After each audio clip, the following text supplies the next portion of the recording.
Hi, today in front of me Tecno Spark Go 2022 and I'll show you the fingerprint scanner test on this device.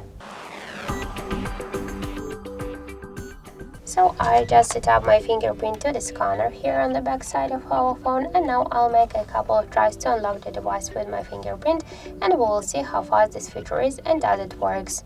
So let's start. 1, 2, 3, 4, 5. So as we can see, the face unlock, the fingerprint scanner works here fast and correct, and we just unlocked the device successfully without any problems.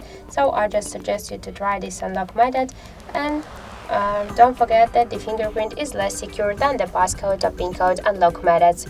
That's it. Thank you for watching, and if you find this video helpful, leave thumbs up and subscribe our channel.